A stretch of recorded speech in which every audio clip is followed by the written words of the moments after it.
1 Samuel, chapitre 19. Saül parla à Jonathan, son fils, et à tous ses serviteurs, de faire mourir David. Mais Jonathan, fils de Saül, qui avait une grande affection pour David, l'en informa et lui dit « Saül, mon père, cherche à te faire mourir. Sois donc sur tes gardes demain matin, reste dans un lieu retiré et cache-toi. Je sortirai et je me tiendrai à côté de mon père dans le champ où tu seras. Je parlerai de toi à mon père, je verrai ce qu'il dira, et je te le rapporterai. » Jonathan parla favorablement de David à Saül, son père.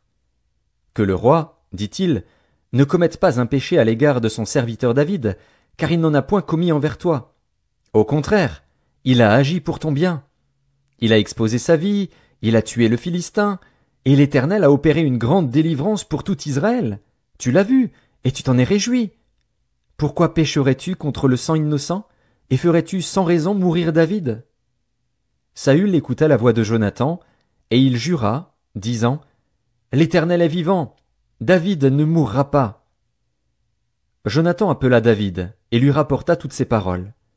Puis il l'amena auprès de Saül, en présence de qui David fut comme auparavant. La guerre continuait. David marcha contre les Philistins, et se battit avec eux.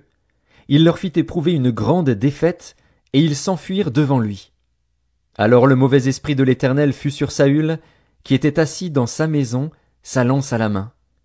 David jouait, et Saül voulut le frapper avec sa lance contre la paroi. Mais David se détourna de lui, et Saül frappa de sa lance la paroi. David prit la fuite et s'échappa pendant la nuit. Saül envoya des gens vers la maison de David, pour le garder et le faire mourir au matin.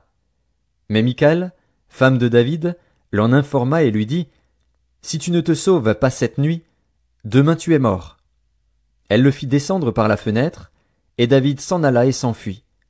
C'est ainsi qu'il échappa. Ensuite Michal prit le téraphin, qu'elle plaça dans le lit. Elle mit une peau de chèvre à son chevet, et elle l'enveloppa d'une couverture. Lorsque Saül envoya des gens pour prendre David, elle dit « Il est malade. » Saül les renvoya pour qu'ils le vissent, et il dit « Apportez-le-moi dans son lit, afin que je le fasse mourir. » Ces gens revinrent, et voici, le téraphin était dans le lit, et une peau de chèvre à son chevet. Saül dit à Michal « Pourquoi m'as-tu trompé de la sorte, et as-tu laissé partir mon ennemi qui s'est échappé ?» Michal répondit à Saül « Il m'a dit « Laisse-moi aller, ou je te tue. » C'est ainsi que David prit la fuite et qu'il échappa. Il se rendit auprès de Samuel à Rama, et lui raconta tout ce que Saül lui avait fait. Puis il alla avec Samuel demeurer à Najoth.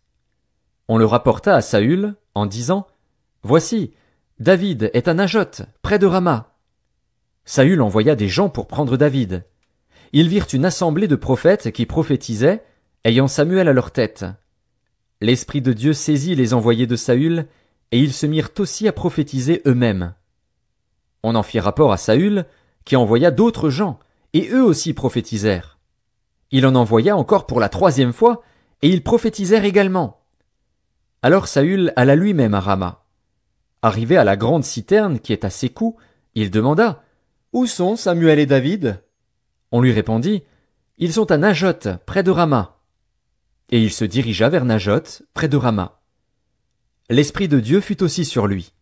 Et Saül continua son chemin en prophétisant jusqu'à son arrivée à Najoth, près de Rama. Il ôta ses vêtements, et il prophétisa aussi devant Samuel. Et il se jeta nu par terre tout ce jour-là et toute la nuit. C'est pourquoi l'on dit « Saül est-il aussi parmi les prophètes ?»